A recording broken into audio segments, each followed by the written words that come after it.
Hi, Karen. I'm not sure what happened. The Yahoo website went down, so I'm going to start this over. Again, we're doing YouTube today for the RHIA exam review for Domain 3. I'm going to be using the RHIA exam book here for 2010. And what I'll do is I'll just get down to the meat of it. Here, I've already introduced the books in the first recording. I'm not sure what happened, why the internet went down like it did for a minute, but hopefully we'll be able to find it and recover it. And if not, it's okay. We'll just keep going, right? Right. All right. So now, clinical information systems. In clinical information system, laboratory information system is an example of clinical information system. And again, as I said before, we'll come back and discuss that. Where's the pencil that I had earlier? I don't know what I did with that pencil. Oh, here it is. Okay, awesome. All right, now, to be successful in any information technology initiative, it must align with the organization's strategic plan. To be successful, any information system technology initiative must align with the organization's strategic plan. Okay, remember we talked about before, I think the last time we studied before, Karen, was about requests for a proposal, and inside a request for a proposal, um, you discuss the implementation, the type of information system that you want for the hospital, what's going to work best for the hospital as far as the different assets, as far as from beginning of admissions to the end of discharge. How is it going to matriculate as far as recording notes, as far as extracting, as far as um, uh, oh, what do you call that? That the person does quantitative and qualitative analysis. All those things matter, and you also want to make sure that it is user friendly. It has to be user friendly. Okay? All right. So, again, to be successful, any information system technology initiative must align with the organization's strategic plan. And you have to talk to the medical staff about that. You have to talk to the hospital administrators, the CFO, the CEO, all those involved that's going to be involved in the budgetary plans of the implementation of the information system. Okay. The individual most likely to lead strategic planning for a healthcare organization information is the CIO. Let me read that again. The individual most likely to lead strategic planning for a healthcare organization information system is the Chief Information Officer.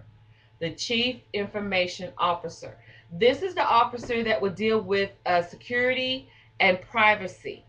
This is the officer that's going to have a lot to do with the implementation, such as passwords, different delicate things that deals with information security. So, the individual most likely to lead strategic planning of a healthcare organization information system is the CIO. The CIO. And yes, girl, RHIAs can do this. All right. Had to put that out there. Had to put that out there. All right. The next thing is, as a preliminary step in designing IS strategy, information system strategy, it is important for the steering committee to contact a scan of external environmental and to conduct an internal environmental assessment. Okay? As a preliminary step in designing IS strategy, it is important for the steering committee. Steering committee. Let's circle the word steering committee, and we're going to get clear definition on that, and we'll come back because I want I want clear application understanding the role of the steering committee. And that way I think through understanding who the steering committee is and what they're all about, you'll really have an understanding of their role in the information system uh, planning. Okay, and they could conduct a scan of external environment and conduct an internal environment assessment. Okay, so we're going to come back and we're going to visit that external and internal environment assessment.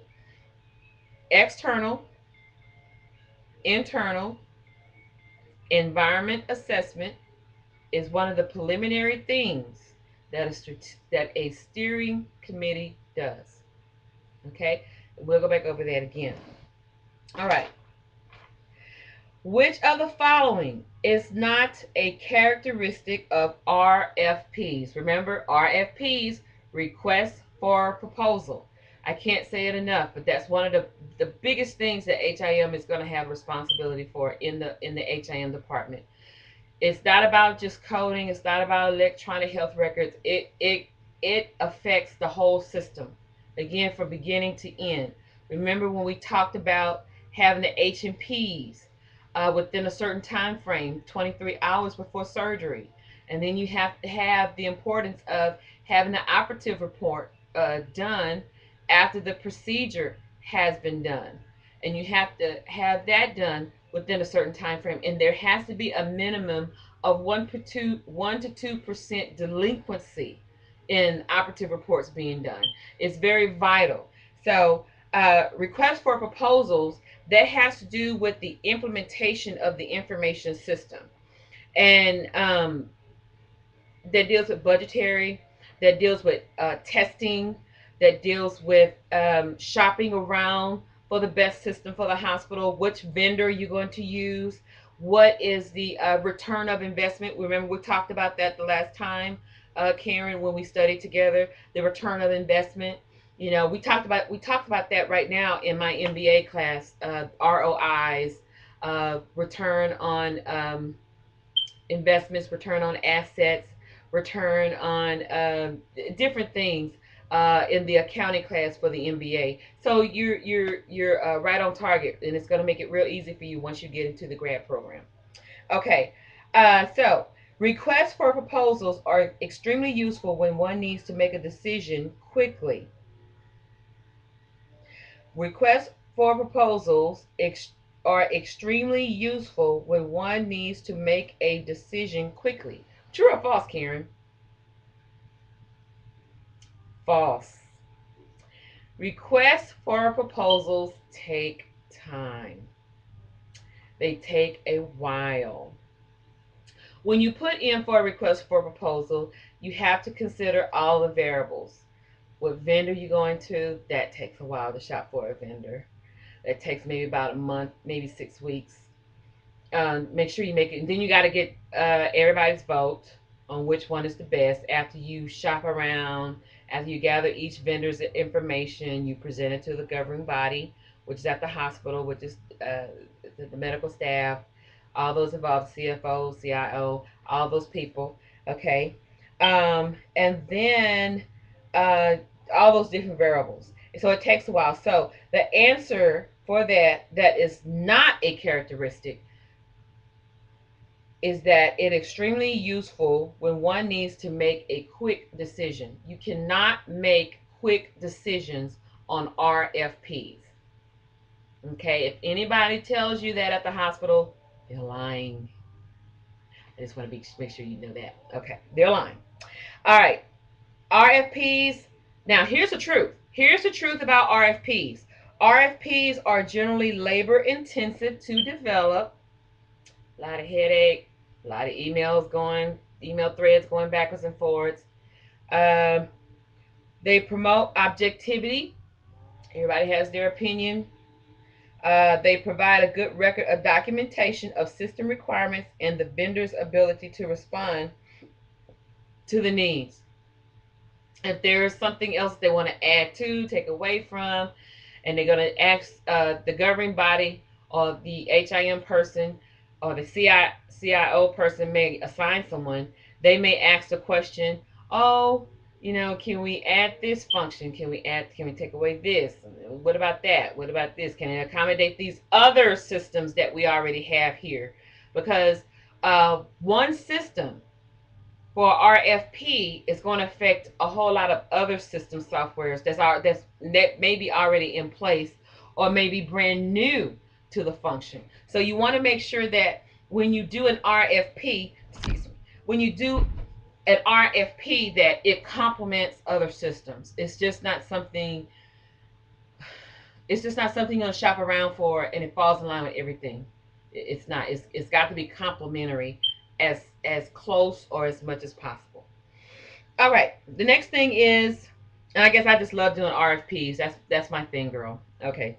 All right. In which phase of the system's development life cycle does initial training on a new information system generally occur? In which phase of the system's development life cycle does initial training on a new information system generally occur? Does it occur during the analysis part? Does it occur during the design part? Does it occur during the implementation part? Or does it occur during the maintenance and evaluation? The life cycle of the initial training.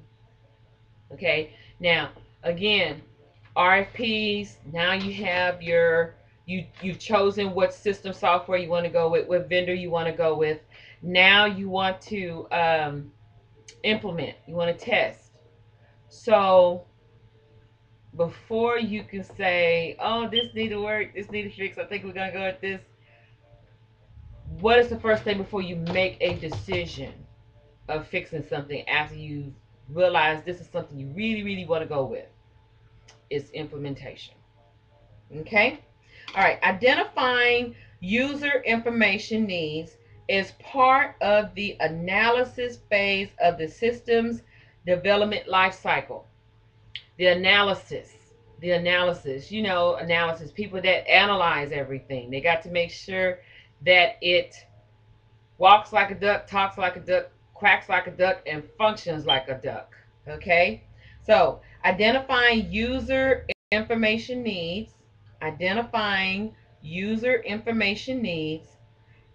is part of the analysis phase.